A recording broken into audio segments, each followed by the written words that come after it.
Welcome to the Diamond Mine Podcast with Nate and Laney, where we listen to all 92 Diamond albums certified by Billboard. Today's album is Let's Talk About Love by Céline Dion. Oh! Had a little harmony there. Okay, insane. Oh my gosh, look at that audio wave. Alrighty. So, wait, hold on. Do we have the volume turned on? I don't know. Let's turn it down to that. Is that good? Sure. I think that's good. Okay. Start off.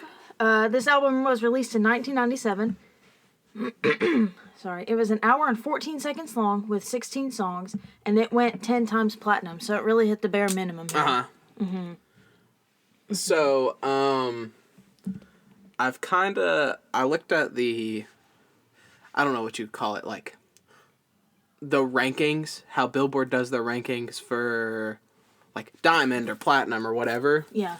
I think, I could be wrong, but I think platinum is 1 million sales.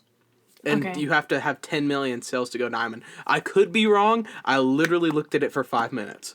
I want to say you're right, because when I was looking up American Idiot for Green Day, it said, like, it went 6 times platinum in the United States. Mm-hmm. And then it was, like, 6 million. Yeah. You're right. Okay. But just to give a little bit of backstory, a little information, Céline Dion is from Quebec, however you want to say it. I don't know. Which will explain why she is actually fluent in French, and she does have some songs that are in, French, whatever. I also wrote Skinny Legend, thank you, Céline. And then, initially, I was really dreading listening to this album. I just did not want to do it at all. I wrote that she looks like an Afghan hound. It really came for her, huh? Okay. Let's just get started. Let's just get into it. The first song was The Reason. The Reason. All right. I started it off with, everybody knows this is like what she's known for, but Céline Dion has a beautiful voice. Mm-hmm. Like, I'm about to burp, dude. Okay. Thank you. Anyways, she has a beautiful voice, like, probably one of the most skilled vocalists of modern time. Yeah, like, definitely. And that's really exemplified on here. There's also a little guitar solo action on this song. I remember I was like, oh, okay, Céline. She knows what she's doing. Didn't expect this as like a starter, because I was really thinking that it was all just going to be like, My Heart Will Go On Garbage. Just like power ballad love songs. Yes, like whatever. Which quite a bit of it is like slow down type music. Right, yeah. But I didn't expect to enjoy this album at all, but there are a couple songs that I did enjoy, and I think this one was one of them. I thought that, like you said, I mean, it was a good start. Like, it was just, she has a great voice, obviously. And I wrote at the beginning of this that I don't understand how people go to her concerts, because I would be bored. Okay. I would be, like, really bored, and I know some people that do go to her concerts, and I just really don't get it. And I said that her voice is very powerful, and it was kind of a love song, and it was just, like, for me. And then we took an intermission after the first song to watch more kids fight. So, yeah. Immortality is the second one. This is the one with the Bee Gees. Literally, the first thing I wrote was Bee Gees sunglasses emoji. I said yes, Bee Gees in all caps, but I was disappointed with that. Yeah. With that collab. I actually don't like the Bee Gees. I really don't like them. I don't like their soprano. That disco. Yes. That's fair. That's fair. I really don't like that style of singing. So, them being on this song, they're like, how do I put it? I really wish I did like the Bee Gees, because they're a vibe. Like, right, yeah. I just can't stand their style of singing. One of them, I can't remember which one it is. I think it's like the last one alive or something like that. Mm-hmm. Just did a song with Dolly Parton. How about that? Interesting. I did like for this song, though, that she like changed her key. I don't know if that's the right terminology or whatever. So she was able to match their voices, like their pitch, their whatever. Mm-hmm. Again, I don't know. And that's some skill right there, because she could pull it off pretty well. But I also thought that collaboration was just like really random. And like there was a weird whispering in the chorus. Do you remember that? Yeah. And I didn't really like the song. I kind of felt bad. I wrote that it wasn't really my cup of tea. So. And that's kind of how it is with I'd say like 75% of this album. It's just like not my cup of tea, but her voice carries it. Like, at least she has such a good voice that it's that range. You can at least appreciate it for what it is. But the reason me and Lena keep like pausing and she'll be like, okay, or whatever, because I just understood, or I just thought about it, like, this is an audio show. I know, it's just silent for a second. I've been doing like stupid stuff the whole entire time that we've been doing this podcast in general, but specifically on this episode. He was dabbing. Okay, he's burped a few times. He was trying to like put his hands around the microphone, like a halo kind of thing. Then he just rubbed dust off of a step stool. Because just to remind you guys, I mean, we're just sitting in a closet. You know? Yep, we got such a good setup. I love it. Okay, next song, "Treat Her Like a Lady." Britney Spears vibes. That's what I thought. That's interesting because I thought, like, with the rasp and everything, that it kind of reminded me of, like, Shakira or Jennifer Lopez. I can see that. I can feel that. Yeah. This one I thought was really catchy, though. I got up and boogied. You remember that? I was getting up and I boogied. Were you talking about, like, doing the jerk or something? Yeah, I was trying to do the jerk, but I couldn't figure it out. Yeah, I wrote dance party stuff for this one. Like, that's just how I would describe this one. It reminded me of something that I'd play in, like, a basketball montage in a movie, like the team's been losing the past, like, few games. They're like, the coach is like, come on, guys, we gotta step it up. Like we gotta do better. Like Teen Wolf, that movie with Michael J. Fox, where he's just I was thinking more like High School Musical. I was thinking where he turns into the wolf and he's just, like, dunking on everybody and they're like, yeah, let's go, guys, yeah. But I was like, I said, and I quote, I'm immediately having a good time. Treat her like a lady is a huge change in pace. That banged. This is a boogie song. Yeah, boogie down. Boogie down. But then we go to Y-O-Y. Y-O-Y. Y-O-Y. I wrote that it's that love-making music, but it's a little less fun than the last one. Yeah, going off of that, I wrote that it was 90s R&B, like that kind of, yeah. But I really thought that all of her music was going to be like somber music or like love music with no drums, but this still had drums in the background. And that really, like, I don't know, it still had a little bit of pep to it, so it wasn't completely unenjoyable. Unenjoyable? Yeah. But, like, I really don't like music that's just slow and melodic when it's, like, I don't know. I don't like most of her style of music, but this song was okay, at least. Yeah, adding on to, like, the style, I wrote that, basically all of her songs are just love songs. They're just not, like, the slow, like, basic ones. And, like, I just think that, like, love songs in general, like, that's her genre. Like, she has her own genre, and it's called love songs. Like, that's it. It's not a playlist. It's not an album. No, that's her genre, and that's what she sticks to. Personally, I was still, like, kind of hyped up from the last song, so I was still kind of feeling this one, too. But, yeah, that's all I have. Love is on the way. Love is on the way. I wrote that you got up and waved like a tube man. Like, you know those big inflatable tube men that are outside of car dealerships that are like, woo! I wrote the same thing. I said, did the inflatable man at a car dealership dance? And then I said that it was a basic love ballad. Like, basically. I wrote that she, so far in the album, has had, like, 2 sounds. And one's like the My Heart Will Go On, and one's like the Treat Her Like a Lady sound, and that's pretty much it. And that kind of carries throughout the album. She's either here to make you cry or make you jump off the roof. There's no in between. Speaking of making you cry, the next song is Tell Him, featuring Miss Barbara Streisand. I wrote that it was boring, but like they're two very powerful singers that can just belt out notes. You have absolute Broadway legend. Yes. And then what genre is she? Is she pop? Like what? I have no is clue. Céline? Just her genre and her beautiful Afghan hound. That one left me speechless. Wasn't ready. I said that Barbara Streisand is just built different, and it was a very powerful duet. And it's just like not the genre that I listen to. It's not really my like thing, I guess.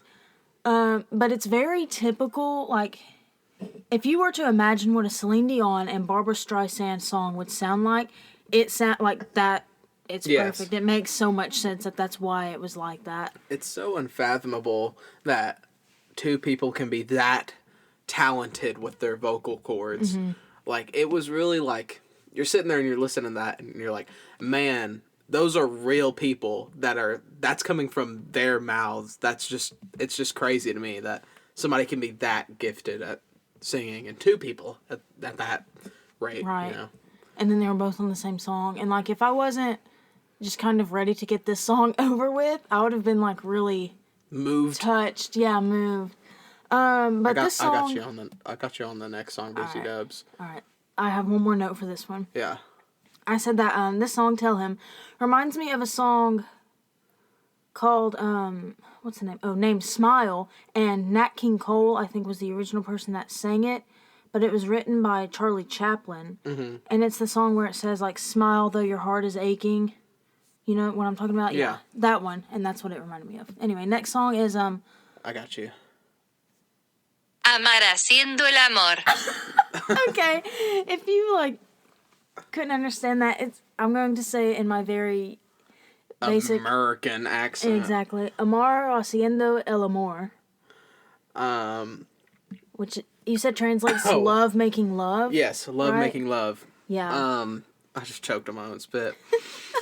Whew. I wrote that... Talent. Oh my God. I'm sorry, I drank Dr. Pepper, and like... This podcast is just going to be long. That is just hitting. Anyways, I wrote that it kind of caught me off guard, because she's from Quebec. Right, yeah. But this song is in Spanish. And she sings it very well. Yeah, like she's... So we have English, French, and now she's adding in Spanish. Like... Into her... And then later on in the album, there's a little something else. Oh, yeah. That she be singing, that we'll get into then. But, I forgot that there were 16 songs. Like, this is so long. Okay, anyway. I must have had a little sass in me this day, because I wrote, I felt like you'd hear this in a Spanish elevator. Oh my gosh. But this was at least catchy and fun. Like... Yeah. And I translated the lyrics to English just to kind of, like, read what it was, because obviously I don't speak Spanish. I can't read Spanish, whatever. Yeah. And it's still, like, the meaning behind it. Obviously, the title's Love Making Love. It sounds beautiful in Spanish, whatever. And also translated to English, like, it has that... It carries out pretty well. Translates well. And I said that it was just very fluid. It had a fantastic flow.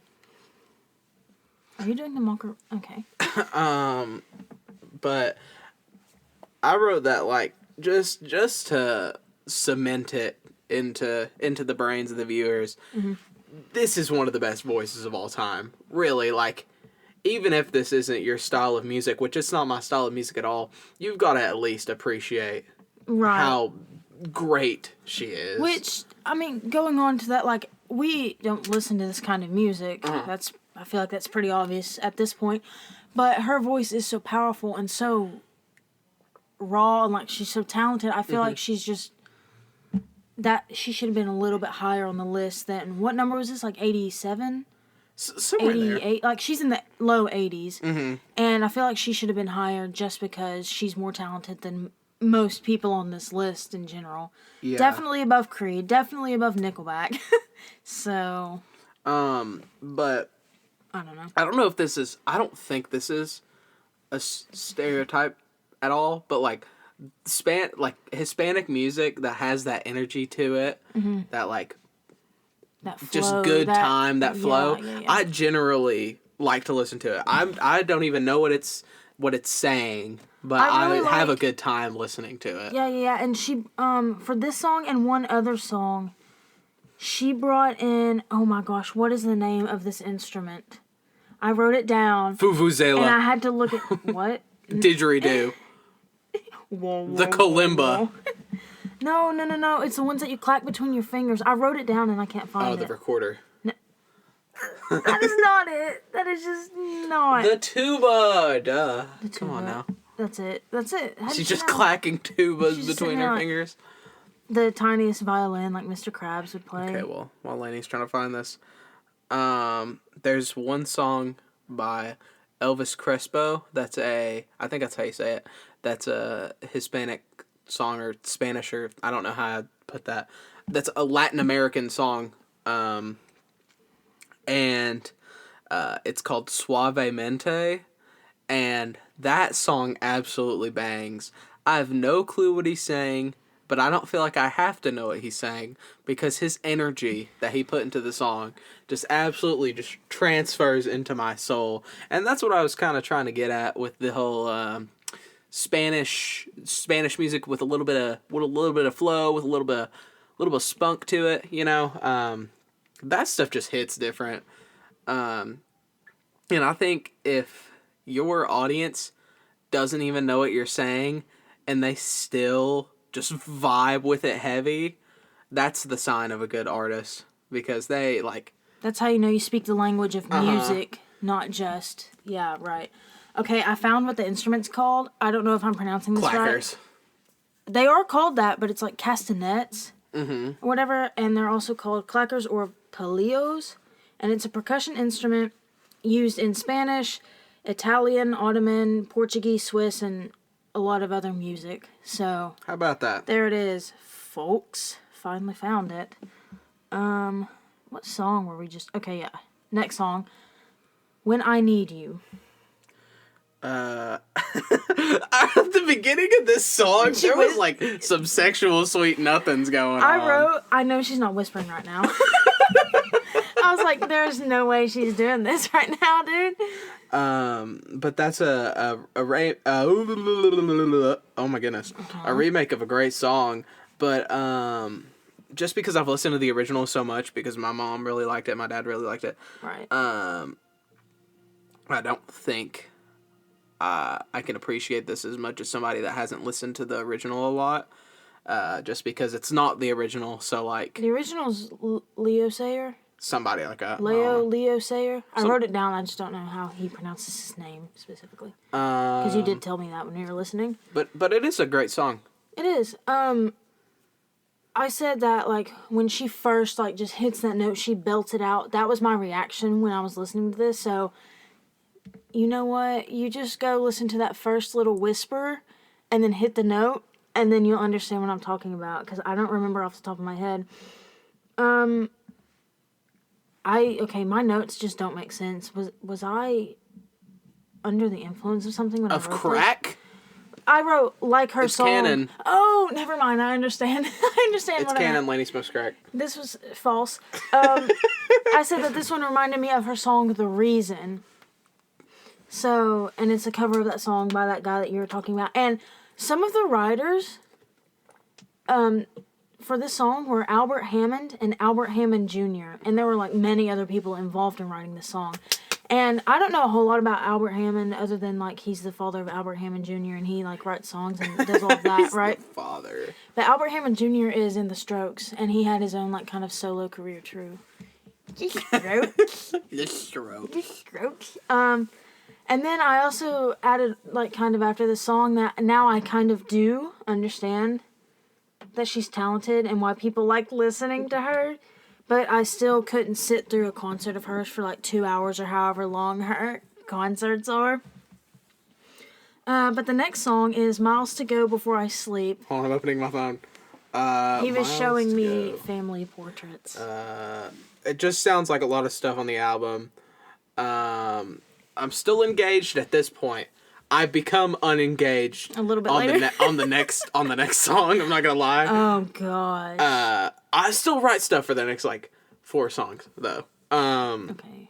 But I was still engaged, but a lot of the stuff just sounds so similar that it was like We kind of lose Oh our my minds goodness. in a minute. Like, I'm looking at the notes and we just kind of lose it. Because I write stuff down that we talk about.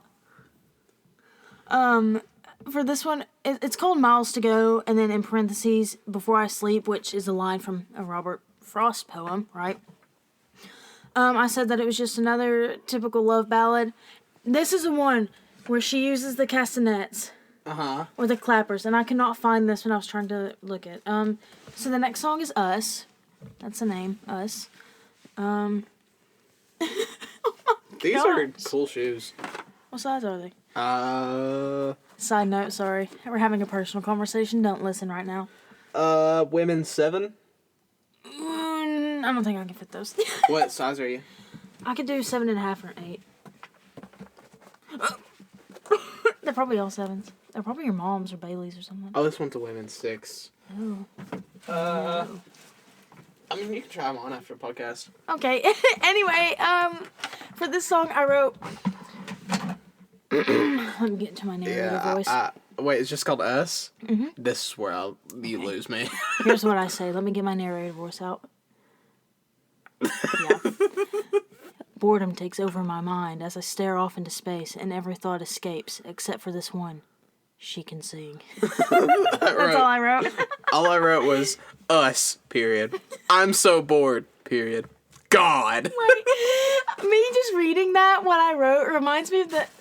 Okay, I'm about to, like, nerd out for y'all, so just, like, ignore this or pretend you didn't hear this. Shoes? But there's a specific Do Not Laugh by Scott is Minecraft when he's reading the things, and it's, like... I think it's called... Not that one, it was the one called, like, Fart Steam. Oh, and, yes. And he thought it was called Fart Stein or something like that. Yeah, okay, anyway, sorry. Moving How many on. more songs are there on this? Because I have 3 more songs after Us. 3, 4, 5, 6. 6. There's 6 more? Alright. Okay, Just a Little Bit of Love is the next one. I wrote, got some swag, got a little boppity bop, bout to twerk, bout to nay-nay, bout to pee, bout to poop. This is some boogieing A-word music. I think I'm gonna twerk on Lainey. Twerk successful. And I can tell you, every single one of those things happened that I just said. That's a fact for this one. I actually brought in some stuff. I said, ooh, hit that. Gospel to techno to disco. Reminded me of Michael Jackson with a little bit of Gloria Gaynor. Groove is in the heart. If you haven't heard that song, go look it up. It's not by either of those people, but just go look it up, I guess. And then I said only 5 songs left. Yay. Lainey, can I break like bad news? If I were to have to pee, could you just talk to them, or would we have to cut? Because you know what? I'll talk, even though they probably like your voice better, but I'll talk. I'm gonna go pee. I'll be back, guys. Ugh. Okay. Have fun, I guess. Have fun. Okay, guys, I'm gonna pause real quick and just introduce you to something really funny. Hold on. Okay, so we're back. This is the telephone vocal on GarageBand, because that's how we do our things. I really hope you like the sound, because I know it probably sounds absolutely bonkers right now. But how are you guys doing today? Well, that's great. I hope you're doing fantastic. I hope you're having a great Sunday. I would like to point out that we have listeners in the United States, right, which is where this is based, from Tennessee, Oklahoma, Texas, and North Carolina. But in different countries, we have it going on in Denmark, Germany, and Norway. So we'll get back to the regular podcast now. Thank you, guys. Okay, and Nate's back now. Yeah. So we'll continue. Let me get my phone. What's the next song? The next song? Oh, My Heart Will Go On. Oh, I just wrote, I've already reviewed this song. I said, I wrote, we already know it's a certified banger, but can we please move past this? Please. Please move on. Yeah. And then I said, oh, there's that flute. And then I said, certified banger again. So the next song is... This could actually, I would like to make this note, and then we can move on to the next one. Right. This could be the only song on the 92 Diamond albums that's on 2 different albums. 2 different... Oh, that's true. I'm trying to think about it. I can't think of anything else that would be. Because I don't think people would have, like, compilation albums on this. That'd be There weird. might be, but I doubt it.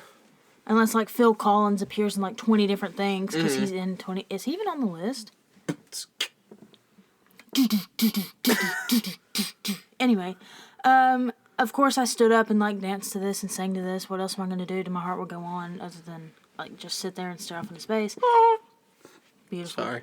The next one is Where's the Love? And I would like to say that this is what Nate did. And if you're... and if you're a fan of SpongeBob... Sorry, he was touching my feet, and that's weird. Oh my god, the audio waves! Y'all are gonna be deaf. I'm so sorry. Anyway... Sorry. Did you just hit her? Anyway, this is what Nate did, and I quote, starting now, if you're a fan of SpongeBob. E minor, yay, E minor. That was out, bro. I was so done at this point. You know I'm done because this is the last song I wrote anything about. Are you serious? Yes, I Okay. said, You're gonna have to hear more of my voice. Where is the love? I like the guitar in the background. Not very much to say. Very samey. That's about all I got to say about that. I'm looking at my... What are your notes? Oh, okay, yeah, for this song, you were absolutely gone. Because I wrote... After the E minor part, I wrote a simple beat on the cajon is what it sounds like. Cajon? It's one of those, like, boxes that you sit on and you can beat. Oh, yeah, my guitar what- teacher had one of those. Yeah, that's what it sounded like. I don't know if that's actually what she used, but, yeah. And then I said, I kind of can't wait for this one to be over because this wasn't my favorite song. Sorry. And then I said that Nate was jumping on his beanbag. Oh, yeah, this is when I fluffed up the jeans? I fluffed up the beanbag, and I was, like, were just front flipping soaring. onto it. You were just flying. And then I wrote that it kind of reminds me of, like, those slow scenes in a rom-com where, like, the soulmates are in a quarrel, and then, like, one's in the back of an Uber. Are you sniffing that? Okay. And then one's in the back of an Uber looking out the window, and the other's sitting on the couch depressed, and it just has the cut scenes and montages, and it's so dramatic for no reason. Anyway, okay, why are you playing with shoes? I'm literally... Do you really not have Celine anything else? No. You're Celine Dion down of here. Yes. I will help you, though. I will bounce off of you. There's not much more. There's only 4. I work best in wait. spontaneity. I work best spontaneously. I work best under pressure, and this is both of those things. You come up with stuff just like straight off the top of your head. So there's only 3 songs left. So. 30. Christ Jesus. Free with enough. Okay, so the next song is "Be the Man on This Night." I don't know what that's supposed to mean. I'm the man on this podcast. Oh, okay, yeah. So this was actually the... I mean, that's fair, I guess. Okay, so this one was the English version, but the other version is in Japanese. Oh, yeah, how about that? So I, like, listened and played a little bit of that for you, and, like, how does she do that? Isn't that what we were talking about earlier? I was, like, alluding to this song. Yeah. Mm-hmm. Because, like... Yeah. Ho speaks, English. She's not a hoe. I'm sure she's a lovely woman. English, She's married to a Spanish, French man. French, Japanese. What else does she speak? I don't know, dude. But then, like I said, that the Japanese version sounds like crazy, but both are really beautiful. What language would you be fluent in if you could? I really want to learn Danish. I know that's weird, but I do. Why Danish? I don't know. I've been wanting to for a while. But, like, practicality-wise, I think Mandarin would be cool. Mandarin would be cool. I think I'd want to learn Japanese and go to Japan. Or, like... yeah, I would want to submerge myself in their culture. Submerge? Submerge, or... Whatever. You know. Y'all know what I'm I think French would be cool, too. Just be able to, like... I don't think I could do that, though, with the... I feel bad for people that want to learn Spanish and can't roll their R's. That's true. When I was in Spanish class, that was the saddest thing I've ever seen in my life. Anyway, we have 2 more left. This one, I was really disappointed that she didn't sing Italian in. Okay, this one was I Hate You Then I Love You. Uh-huh. And it was with, I'm going to butcher this name, but Luciano Pavarotti. You could tell that he had sang opera, and then I looked him up, and it actually said that he was an Italian operatic tenor. So it makes sense. How about that? I said that this one had a little bit of a different beat than her normal stuff, and that his voice was very rich. So combining the two is just like Beauty. crazy. I did this with the wheel. I thought, ooh, why's there dog hair? Okay. Dog water. Literally free. Freer than McDonald's Wi-Fi. Freer than a free sample at Costco. Freer than Anyway, a public restroom. moving on. An incredible song. I would say that this was the most emotional and thought-provoking on the album. And then the last one is let's talk about love. What? Put your toes. Oh. Let's talk about Let's love. talk about love. What is the definition? What is the basis of love? What is love? What do you think love is? Is it? What do we think love is? Is it? Does it? How? Who is it? Where is it? What? Who, what, when, where? Okay. That was fake. I just want to get through this one. I said that this basically talks about. I'm sorry, I'm being like a nuisance right now. Ouch. I said that this one basically talks about how love is its own language and how everyone has it in common no matter where they're from. A very naked, broken down song. There's a children's choir, good ending. So not only is there the language of music, but there's a language of love that Celine Dion very obviously speaks. Mm-hmm. I wrote that, to finish this bad boy off, I wrote that she has so much diversity in this album, and in conclusion, Celine can belt and is heartfelt. But please hit me with this hammer, because I will not be listening to this ever again. So 1 through 92, Laney. Where do we put Nickelback and Creed? They're at the very bottom. They right? are at the very, very bibbity bottom. I think I would put this above Titanic. Bottom. The bibbity boppity bottom. Bottom. Okay. Push. Anyway. It's above Nickelback and Creed. I think it would be above Titanic. What have we listened to? Garth Brooks. We've listened to Kenny G. We've listened. I That's forgot it. about Kenny G. Oh no, and Matchbox 20. Matchbox 20 is higher than Yeah, anything. Matchbox 20 was actually that really was good. the best one we've listened to so far. This one Damn. I would try to put between or like around maybe Garth Brooks, Kenny G area. Is it higher or lower? That's what I can't decide. For me, this is gonna be like decently low, like upper 80s, low 70s. Yeah, which is higher than where it is now. Yeah. More deserving. She's more deserving than that. Yeah, her voice is just too good, and there's a couple songs that are just bops. So Yeah, that's fair. Okay, so we're gonna go listen to the next album, which I don't even know what it is. it's Santana Supernatural. Okay, I'm kind of ready for this one. This one's gonna be a vibe. I already feel it. Okay. Anyways. Okay. Gene Shalit.